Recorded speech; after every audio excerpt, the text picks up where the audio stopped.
ආයුබෝවන් ප්‍රවෘත්ති මැදිරියේ සිට මම සංජීව මගේ ප්‍රථමයෙන් අවධානය ප්‍රධාන ප්‍රවෘත්ති ශීර්ෂ පාඨ වේද. මෙරටින් වාර්තා වන කොවිඩ් ආසාදිතින් ක්‍රමයෙන් ඉහළට සෞඛ්‍ය මාර්ගෝපදේශ අනුගමනය කරන්නයි සෞඛ්‍ය අංශ ඉල්ලයි. ප්‍රමාණවත් තරම් ඉන්ධන ලැබී ඇති බැවින් 27 තෙක් විදුලි කප්පාදුවක් නැහැ. මහජන උපයෝගිතා කොමිසම කියයි. වග හානි වූ ගොවීන්ට වන්දි ලබා දීමට මිලියන 40,000ක් වෙන් කෙරේ. මහා මුහුදේදී වැටලූ මත්ද්‍රව්‍ය කොළඹ වරායට රැගෙනේ. දිනෙන් දින ඉහළ යන කොවිඩ් ආසාදිතින් පිළිබඳවයි අද මුලින්ම අවධානය. සෑම ඩොලරයකටම දැන් මහජන බැංකුවෙන් අමතර රුපියල් 10ක්.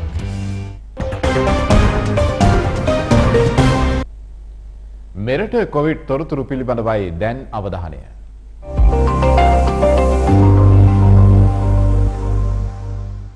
ඊයේ මෙරටින් කොරෝනා ආසාදිතයින් 877ක් හඳුනාගෙන තිබූ අතර එම ආසාදිතයින් අතර විදේශගතව සිට පැමිණ සිටියේදී හඳුනාගත් පුද්ගලයන් 8 දෙනෙකුද වනවා. මේ අනුව මෙරට සමස්ත කොරෝනා ආසාදිතයින් සංඛ්‍යාව ඊයේ දැක්වුණේ 6,2763ක් ලෙසයි. කෙසේ වෙතත් අද වන විට මෙරටින් අඛණ්ඩව කොවිඩ් ආසාදිතයින් වාර්තා වීම 800 සීමාව ඉක්මවා යමින් පවතිනවා. කොවිඩ් මර්ධන එන්නත් මාත්‍රා දෙකම සම්පූර්ණ කළ ලක්ෂ 90ක් පමණ තවමත් තුන්වන මාත්‍රාව හෙවත් බූස්ටර් එන්නත ලබාගෙන නොමැති බව සෞඛ්‍ය අංශ පවසනවා. නියෝජ්‍ය සෞඛ්‍ය සේවා අධ්‍යක්ෂ ජෙනරාල් විශේෂඥ වෛද්‍ය හේමන්ත හේරත් මහතා සඳහන් කළේ රට තුළ ඔමික්‍රෝන් ආසාදිතයින් වාර්තා වන පසුබිමක සෞඛ්‍ය උපදෙස්වලට අනුව කටයුතු නොකළහොත් ඉදිරි තත්ත්වය අවදානම් විය හැකි බවයි. මේ මොහොතේ අපිට මේ රෝගීන්ගේ වැඩිවීම ඉතාමත් බරපතල ලෙස අපි සැලකිල්ලට ගත යුතු දෙයක් බවට පත් වෙනවා. ඒ නිසාම තමයි අපි නිගින් දිගටම අපි කියනවා අපේ සෞඛ්‍ය පුරුදු නිසි පරිදි පිළිපදමින් අපි අවට ගැවසෙන අය අතරින් අඩුම ගානේ එක්කෙනෙක් හෝ මේ කොවිඩ් ආසාදිතයෙක් වෙන්න ඉඩ තියෙනවායි කියන උපකල්පනයේ හිතේ තබාගෙන හැකි හැම අවස්ථාවකම ප්‍රවේශම් වීම සෞඛ්‍ය පුරුදු වලට අනුව කටයුතු කිරීම වැදගත් වෙනවා. ඒ මොකද රෝග ලක්ෂණ රහිත පුද්ගලයෝ අපේ අතර ඉන්නට ඉඩකඩ තියෙන නිසා. අද වෙනකොට බොහෝ වෙලාවට අපිට විශ්වාස කරන්න පුළුවන් මේ මොහොතේ අපේ රෝගීන්ගෙන් බහුතරය අඩුම ගානේ 50% ඉක්මවලා හෝ ඔමික්‍රෝන් ප්‍රභේදයේ වන්නට ඉඩ තියෙනවා. නමුත් වැදගත් දේ තියෙන්නේ ඒ ආසන්නම ප්‍රතිශතයක් තවමත් ඩෙල්ටා රෝගීන් ඉන්න බවත් මතක තබා ගත යුතුයි. එතකොට ඒ අය අතරින් බොහෝ දෙනෙකුට සමහර විට රෝහල්ගත වීමේ ඉඩකඩ තියෙනවා. ඔක්සිජන් අවශ්‍යතාවය ඇති වෙනවා. අද වෙනකොට අපි ඔබතුමන්ලා මේ කතා කරන රෝහල් වල රෝගීන් වැඩිවීමට හේතුව සමහර විට ඔමික්‍රෝන් නොවෙන්න පුළුවන්. පරණ ඉඳලා තිබිච්ච ඩෙල්ටා රෝගීන්ගේ වැඩිවීමක් වුණත් වෙන්න පුළුවන්. මෙරට එන්නත් කරන වැඩසටහන යටතේ වයස අවුරුදු 16ත් 19ත් අතර පිරිසට කොරෝනා මර්ධන දෙවන එන්නත ලබා දීම ඊයේ සිට ආරම්භ කෙරුණා.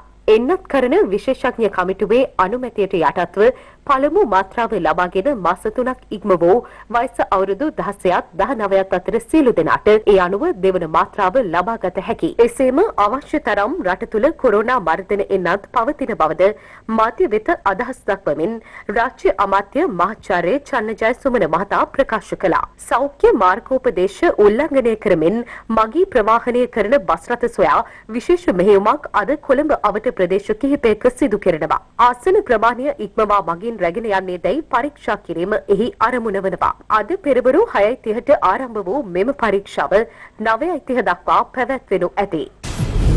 ගත වූ පැය 24 තුළ ලොව පුරා වාර්තා වූ කොවිඩ් ආසාදිතයින් සංඛ්‍යාව 17,77,715ක් ලෙස සටහන් වනවා.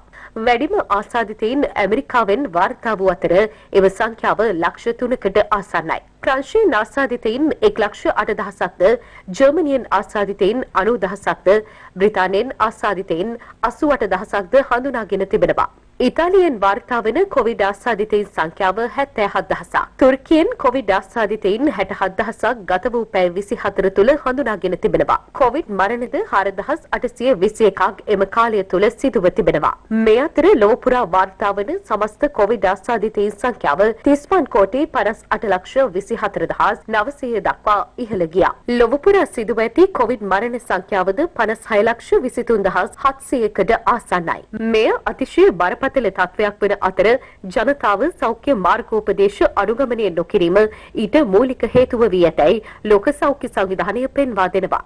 තත්ත්වය පාලනය කිරීම සඳහා සියලු රටවල් ඒකාබද්ධ ප්‍රවේශයකින් ක්‍රියා කළ යුතු බවත් රාජ්‍යයන්හි කොවිඩ් මර්ධන වැඩපිළිවෙළට සහාය දැක්වීම ඒවායේ ජීවත් වන ජනතාවගේ පූර්ණ වගකීම බවත් ලෝක සෞඛ්‍ය සංවිධානය අවධාරණය කර සිටියා. කෙසේ වෙතත් මේ වසරේදී කොරෝනා වසංගතය මෙහිපිටින් තුරන් කිරීමට හැකියාවක් පවතින බව ලෝක සෞඛ්‍ය සංවිධානයේ ප්‍රධානී ටෙඩ්‍රොස් ඇඩනම් ගෙබ්‍රියසස් ප්‍රකාශ කළා.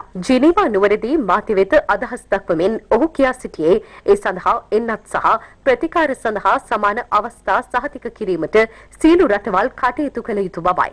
ලෝක සෞඛ්‍ය සංවිධානයේ ප්‍රධානියා වැඩිදුරටත් සඳහන් කළේ මේ වසරේ මැද භාගය වන විට ලොව සෑම රටක්ම සිය ජනගහනයෙන් අවම වශයෙන් 70%ක් පූර්ණ එන්නත්කරණයට ලක් කළ යුතු බවයි. ඔහු මේ බව ප්‍රකාශ කරද්දී ගත වූ සතියේ සෑම තත්පර 3කට වරක් ලොව කොරෝනා ආසාදිතයින් 100ක් සොයාගැනුණු අතර සෑම තත්පර 12කට වරක් මරණයක්ද වාර්තා වනවා. සෑම ඩොලරයකටම දැන් මහජන බැංකුවෙන් අමතර රුපියල් 10ක්.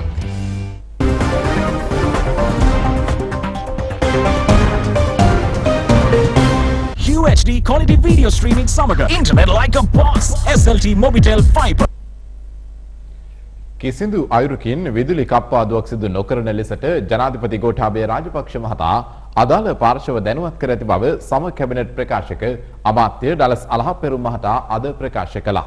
මේ සම්බන්ධයෙන් ඊයේ රාත්‍රියේ පැවති කැබිනට් රැස්වීමේදී අවධානය යොමු බවයි අමාත්‍යවරයා වැඩිදුරටත් ප්‍රකාශ කළේ. ඊයේ කැබිනට් මණ්ඩලය රැස්වීමට පෙර ජනාධිපතිතුමාගේ ප්‍රධානත්වයෙන් බලශක්ති අමාත්‍යාංශයත් විදුලි බල අමාත්‍යාංශයත් ඇමතුරුන් දෙදෙනා ඇතුළු ඒ සියලු වගකීතු පාර්ශව එකට ඉඳගෙන මේ පිළිබඳව දීර්ඝ සංවාදයක් ජනාධිපති ලේකම් කාර්යාලයේදී පවත්වලා තිබුණා. ඒ අනුව ජනාධිපතිතුමා ඉතාම විවෘතව කියලා තිබුණා කිසිදු ආකාරයකින් විදුලි කප්පාදුවක් කරන්නට එපා කියලා. දැන් ඊයේ දවසෙත් ඔබේ මාධ්‍යත් තවත් මාධ්‍ය කීපයකුත් විනාඩි 15ක පමණ විදුලිය කප්පාදුවක් පිළිබඳව ප්‍රවෘත්ති විකාශන තුළින් ඉදිරිපත් කරා. ඊයේ දවසට අදාළව ඔබ හරි. අපි ඔබට ඉදිරිපත් කරන්නේ මේ ඊයේ දවස් තුලදී ජනාධිපතිතුමාගේ සාකච්ඡා මේසෙදී ගන්න ලැබූ තීන්දුවත් කැබිනට් මණ්ඩලයේදී සාකච්ඡා කරන්න ලැබූ තීන්දුවත් පමණමයි. ඒ නිසා ඒ අනුව තවදුරටත් ඒක සිදු නොවිය යුතු දෙයක් බවයි ජනාධිපතිතුමා දැඩිව අවධාරණය කරේ. නිසා ඊයේ දේ ඉතිහාසය එකතු කරලා අපි හෙට දවස දිහා බලමු. ඔවුන් කරන ලැබූ ප්‍රකාශ ඒ අමාත්‍යවරුන් සහ අදාළ ආයතන කරන ලැබූ ප්‍රකාශ මත එවැනි දෙයක් සිදුවීමට නොහැකි බවයි අපට පේන්නේ. අපි ඔවුන්ගේ ප්‍රකාශ දිහා බලමු. පවතින ಖನಿජ තෙල් සහ විදුලි අර්බුදය සම්බන්ධයෙන් ඊයේ රාත්‍රියේ විකාශය කෙරුණු ජනහඬ කාලීන දේශපාලන සංවාදයේදී විදුලි සහ ಖනිජ තෙල් වෘත්තීය සමිති මෙලෙසින් අදහස් පළ කළා. මේ අර්බුදය මේ හුදු දේශපාලන අර්බුදයක් හුදු දේශපාලඥයෙක්ගේ අර්බුදයක් කියලා ගොනු කරලා ඉවරලා මේක දේශපාලනයාගේ කරපිට තියෙන එක නෙමෙයි වැදගත් වෙන්නේ. මෙතන තියෙන විදුලි ඉංජිනේරුවරුන්ගේ ලොකු වැඩ කොටසක්. අපේ විදුලි බල මණ්ඩලයේ අපේ සියලු දෙනාම දන්නා විදුලි බල මණ්ඩලයේ විදුලි ඉංජිනේරුවරු කරන්නේ නැති විදුලි ඉංජිනේරු පාර්ට් එක තමයි. අනිත් හැම එකම කරනවා. ඉංජිනේරුමුගේ කාර්යය තමයි කරන්නේ නැත්තේ. ඒකෙන්ද මම කියන්නේ මේ විදුලි අර්බුදයට වගකිය යුතු කොටස තමයි ලංකා විදුලි බල මණ්ඩලයේ විදුලි ඉංජිනේරු සංගමය. ඉංජිනේරුවරුන්ට දොස් කියනවා නම් පාලකයාගේ දුර. අතිගරු ජනාධිපතිතුමා ජූනි 11 වෙනිදා ඉන්ධන මිල වැඩි කරපුවාම 13 වෙනිදා නිවේදනයක් නිකුත් කරා. මේ නිවේදනය. මේකේ කොතනකවත් කියලා නැහැ. විදුලි බල මණ්ඩලයේ ඉංජිනේරුවරු අකාර්යක්ෂමයි. ඔවුන්ගේ දූෂණින්ද මේක ගෙනියන්න බෑ. එයා මොකක්ද කියන්නේ තුමා? පුනර්ජනනයට යන්න. සෝලපාව ඇති කරන්න. රාජ්‍ය ආයතන ක්‍රියාත්මක කරන්න. දැන් ඒව කවුද ක්‍රියාත්මක කරන්නේ? ආණ්ඩුව. දැන් මේ ජූනි 11 කිව්වේ අද වෙනතුරු කොහෙද සූර්ය කට්ටල හයි කරලා මේ සම්පත් දීලා ඔක්කොම දීලා BMW දීලා මේ ඔක්කොම වාහන දීලා මේ නටන්න මේ ඉංජිනේරුවෝ ඉන්නවා නම් ආණ්ඩුව ඕනේ.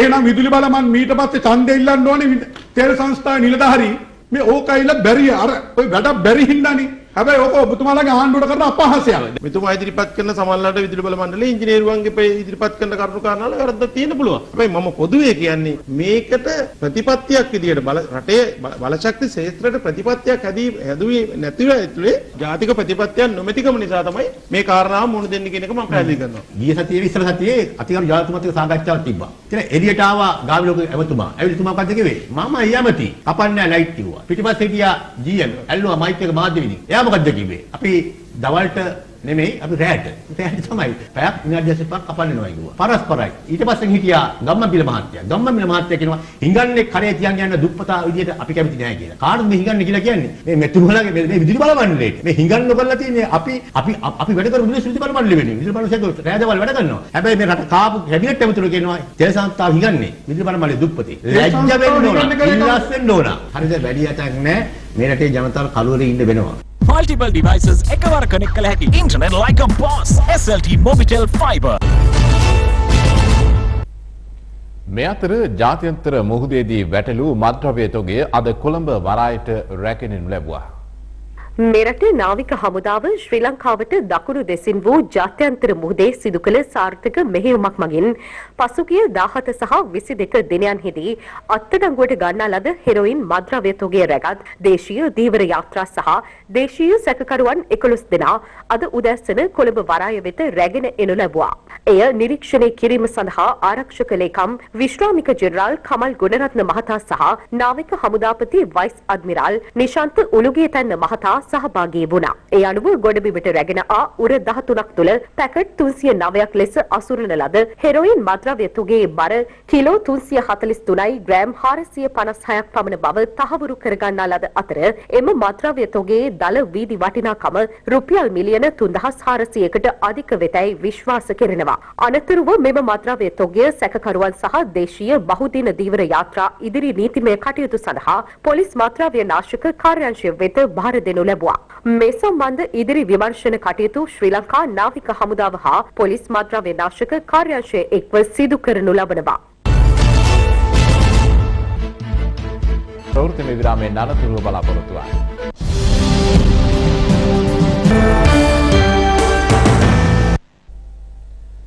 මහකණ්ඩේ වගහානි වූ ගොවීන්ට වන්දි ලබා දීම සඳහා රුපියල් මිලියන 40000ක් වෙන් කිරීමට කැබිනට් අනුමැතිය හිමි වූ බව කෘෂිකර්ම අමාත්‍ය මහින්දානන්ද අලුත්ගමගේ මහතා පවසනවා. අමාත්‍යවරයා මේ බව සඳහන් කළේ කැබිනට් තීරණ දැනුම් දීමේ මාධ්‍ය හමුවට සහභාගී වෙමින්.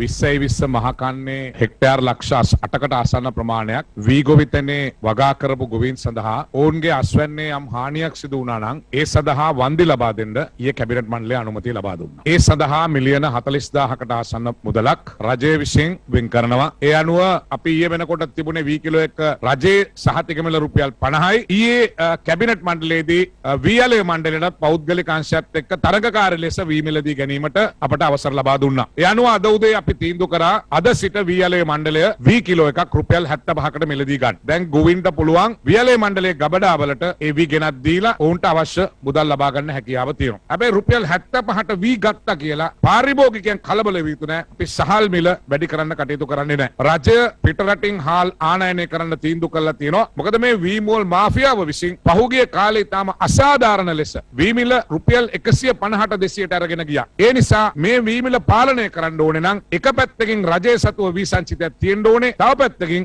රටින් හාල් ගෙනෙල්ලා හරි යම් ප්‍රමාණයක් තිබිය යුතුයි. නමුත් අපි වගකීමකින් කියනවා මේ මොන දේ කරත් ගොවියට වී විකිණීමේදී අසාධාරණයක් වෙන්න අපි ඉඩ දෙන්නේ නැහැ. දැන් ඔබතුමා ඒ ලබා දෙන වන්දි වලට යම්කිසි කොන්දේසියක් එකතු කරනවාද?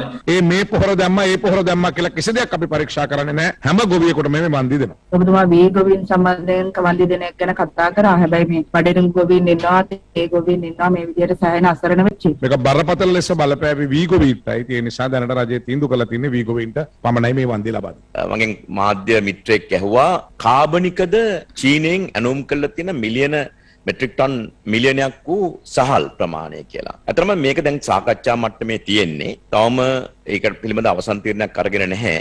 නමුත් අපි මේ මොහොතේ දැන් මේ නිෂ්පාදනය කරනු ලැබූ සහල් මීට කන්න 2-3කට පෙර නිෂ්පාදනය කරනු ලැබූ සහල් බවයි කියන්නේ බඳුරුගුණවර්ධන ඇමතුමා ඊයේ කැබිනට් මණ්ඩලයට පැමිණියේ නැහැ. නියත වශයෙන්ම මේක කාබනික නිෂ්පාදනයකින් ඒ කියන්නේ ඕගනික් ෆාමින් වලින් නිෂ්පාදනය කරනු ලැබූ සහල් වශයෙන් සහතික කරන්න බෑ. දේශපාලන වේදිකාවේ පළ වූ අදහස් කිහිපයක් කෙටියෙන් දැන් වී කිලෝ එකකට රුපියල් 25ක් දෙන්නේ අපි දන්නේ නැහැ මොකද්ද ක්‍රමවේදය කියලා. ප්‍රශ්නේ තියෙන්නේ රුපියල් 25 ප්‍රමාණවත්ද කියන එක දෙවෙනි කාරණේ. දැන් අපි දන්න විදිහට අපේක්ෂිත අස්වැන්නෙන් 50%ක් 55ක් අඩු වෙලා තියෙනවා. ඒතකොට 50%ක් 55ක් අඩු වෙලා තියෙනවා කියන්නේ රුපියල් 25 ප්‍රමාණවත් නැහැ. අනිත් එක ওই ප්‍රමාණය දෙන්න කෝ සල්ලි. කොහෙන්ද සල්ලි? ඒක අපිට පැහැදිලිව කියන්න. අය වෙන් කරලා නැහැ. එහෙනම් ඉතින් අච්චු ගහලා දෙන්න ඕන. ඒතකොට අච්චු ගහලා දෙද්දි මෙහෙන් උද්දමනය වැඩි වෙනවා. මෙහෙන් සමස්ත පාරිභෝගිකයටම අනිත් පැත්තෙන් ෂොට් එක වදිනවා. ඒ නිසා අර එකක් කඩතුළු වකා ගන්නට ගිහින් මට වූ කාර්යයා දැන් 100ක් නෙමෙයි කෝටියක් කඩතුළු හදාගත්තයි ගෝඨාභය ආචාර්යා කියලා තමයි කියන්න වෙන්නේ. ඒ නිසා දැන් මේ කරනේ වගේ කඩතුළු වැඩි වෙනවා මිසක් අඩු වෙන්නේ නැහැ. මේක තමයි බැසිල් රාජපක්ෂ මහත්තයාගේ ඊළඟ දේශපාලන බලය ලබා ගැනීමේ ප්‍රධාන උපක්‍රමය. උපාය මාර්ගය. මොකද ජාතිවාදය හදන්න බෑ, අන්තවාදය හදන්න බෑ, ත්‍රස්තවාදය හදන්න බෑ. සහගින්නක් ඇති කරලා, කුසගින්න ඇති කරලා, දුගීභාවය ඇති කරලා ඒ දුගියා තමන්ගේ වහලා බවට පරිවර්තනය කරගනිමින් තමන්ගේ මුදල් පාවිච්චි කරලා ඒ මුදල් බලය හරහා බලය ලබා ගැනීම සඳහා කරු අසරණ ජනතාවට අපි කියනවා දෙන හැමදේම ගන්න. ඒ හැමදේම ඔයාලගේ හොරා කාපු. බයි තීන්දුව ගන්න වෙලාවේ මේ තමන්ගේ දේෙන් හොරා ගන්න ජනතාවේ දේශපාලනයේ අවශ්‍ය තිත තියන්න පුළුවන් වැඩ පිළිවෙල හදන්න කියන කාරණේ අපි ඉල්ලීම කරන්නේ. ලෝකේම මේ කොවිඩ් අවතුර හේතු කොටගෙන ජනප්‍රිය වෙච්ච ආණ්ඩුවක් නැහැ. හැම ආණ්ඩුවටම ලොකු බාධාවක් තියෙනවා. අපි පිළිගන්නවා ආණ්ඩුවට විවේචන රාශියක් තියෙනවා. නමුත් අපි අපේ වැඩපිළිවෙල කරගෙන යනවා. දෙකක් නේ කරන්න පුළුවන්. අපිත් ඒ විවේචන වලට සම්බන්ධ වෙලා තව විවේචනයක්. එහෙම නැත්නම් අපිට තියෙන වැඩ කොටස අපි කරනවා. වඩා හොඳ මොකක්ද? අපේ වැඩ කොටස අපි කරගෙන යන එක. මම හිතනවා ආණ්ඩුවට සම්පූර්ණ විවේචනය කිරීමත් සාධාරණ නෑ කියලා. බලන්නට ඕන අපේ විදේශ සංචිතය අඩු වෙලා තියෙන්නේ මේ අපි ගිහිල්ලා කොහෙට හරි කැසිනෝ ගහලා නෙවෙයි. විදේශ සංචාරකයන්ගෙන් අපිට ලැබුණු මුදල් ප්‍රමාණය 2018 වර්ෂයේ ඇමරිකානු ඩොලර් බිලියන 4.6ක්. ඒක 2020 වර්ෂයේදී මිලියන 200කට වැටුණා. ඒක නැවත අපි ගොඩනගා ගන්නවා. තවත් ප්‍රවෘත්ති විරාමයෙන් අනතුරුව බලාපොරොත්තු වන්න.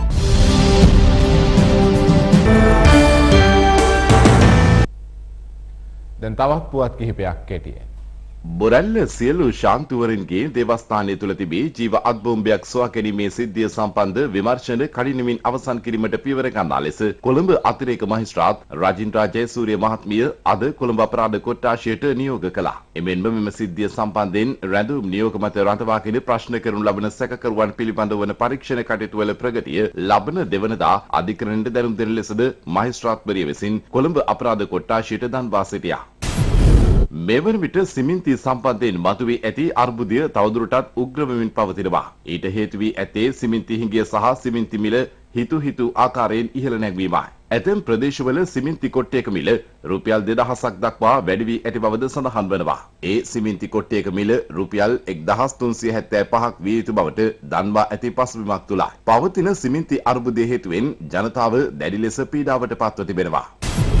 පානීය ජල අවශ්‍යතාවයන් සපුරාලීම සඳහා උස්බිම් ප්‍රදේශවල ජල පාරිභෝගිකයන් වෙත ජලය බෙදා හැරීමේදී අඩු පීඩන තත්ත්වයක් ඇති විය හැකි බව ජාතික ජල සම්පාදන හා ජල ප්‍රවාහන මණ්ඩලය පවසනවා.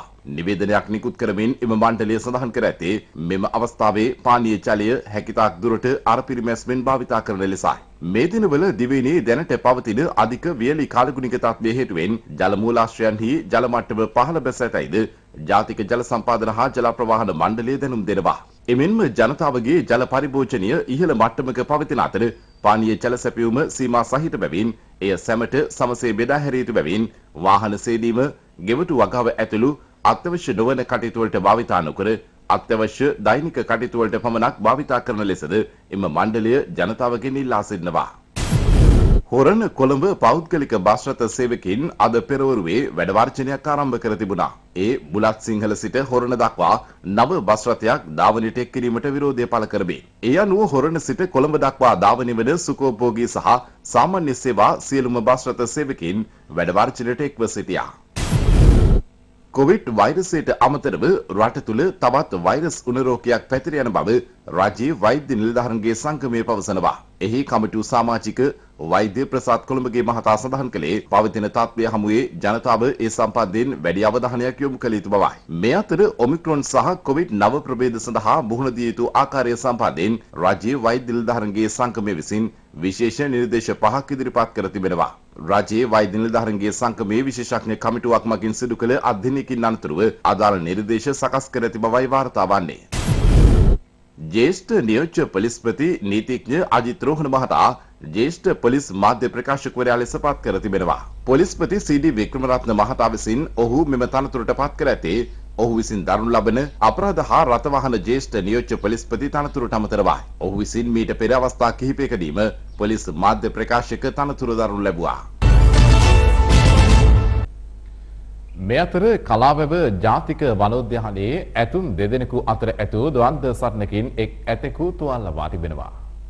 තුවාල ලැබූ එම ඇතාට අවශ්‍ය ප්‍රතිකාර ලබා දීමට අනුරාධපුර පණ්ඩුලගම වනජීවී පශු වෛද්‍ය නිලධාරීන් ඊයේ පියවරගෙන ඇති බවයි අප ප්‍රාදේශීය වාර්තාකරු ප්‍රකාශ කළේ. තවත් ඇතෙකුගේ පහර දීමෙන් මෙලෙස තුවාල ලබා ඇත්තේ කලාවැව ජාතික උද්‍යානයේ සිටි බරණ නම් වූ දල පුට්ටු ඇතයි. අනෙක් ඇතාගේ පහර දීමෙන් එම ඇතාගේ ශරීරයේ ස්ථාන රැසක තුවාල සිදු වී තිබෙනවා. මෙලෙස තුවාල ලැබූ බරණ නම් වූ ඇතා මේ වන විට කලාවැව ජාතික උද්‍යානයෙන් පිටව ගොස් ඇති ඇති වූ සටනින් තුවාල ලබා පිටව ගොස් සිටින එම ඇතා මේ වන විට කැකිරාව මිරිස්වත්ත ප්‍රදේශයේ කැලෑබද ප්‍රදේශයක සැරිසරමින් සිටින බවටත් වාර්තා වනවා. මෙලෙස තුවාල ලැබූ බරණ නම් වූ දලපූට්ටු ඇතා කලාවැව ජාතික උද්‍යානයේ ඇත්පන්තියේ වෙසෙන දැඩි සංචාරක ආකර්ෂණයක් දිනූ සත්වයෙකු බවද වනජීවී නිලධාරීන් සඳහන් කළා. බොහෝ අවස්ථාවලදී සිය සහකාරිය තෝරා ගැනීමට යාමේදී අලියතුන් අතර මෙවැනි ද්වන්ද සටන් ඇතිවීම ස්වාභාවික තත්වයක් බවයි වාර්තා වන්නේ. තුවාල ලබා ප්‍රතිකාර ලබමින් සිටින ඇතාගේ ආරක්ෂාව සඳහා මේ වන විට විශාල වැඩපිළිවෙලක් ගණේවල්පොළ වනජීවී අඩවි ආරක්ෂක කාර්යාලය මගින් සිදු කර තිබෙනවා. තවත් ප්‍රවෘත්තිමය විරාමයෙන් අනතුරුව බලාපොරොත්තු වන්න.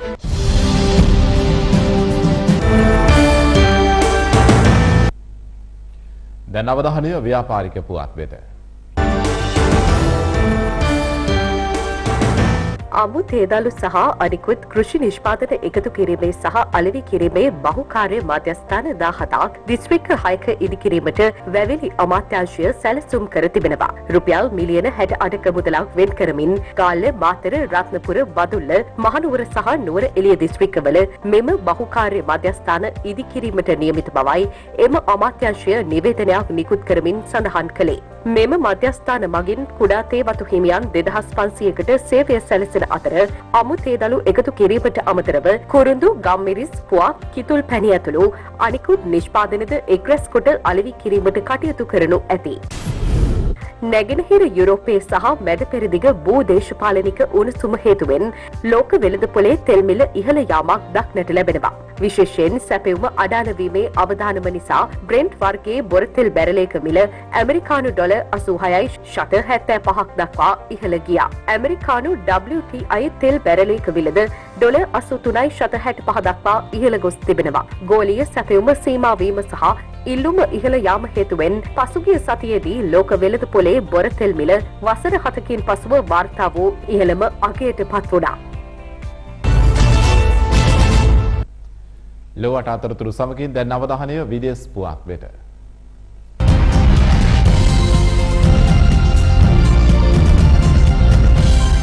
රුසියාව විසින් යුක්‍රේනය ආක්‍රමණය කළහොත් නැගෙනහිර යුරෝපයේ නේටෝ හමුදා ශක්තිමත් කිරීම සඳහා ඇමරිකානු හමුදා බටකණ්ඩයක් සීරුවෙන් තබා ඇති බව වාර්තා වනවා. ඇමරිකානු ජනාධිපති ජෝ බයිඩන් යුරෝපීය නායකයින් සමග වීඩියෝ තාක්ෂණය ඔස්සේ ඊයේ පැවැත් වූ සාකච්ඡාවකින් අනතුරුව අවධාරණය කළේ එවැනි ආක්‍රමණයකදී එක්සත් ප්‍රතිචාරයක් දැක්වීමට එකගත්වය පළ වූ බවයි.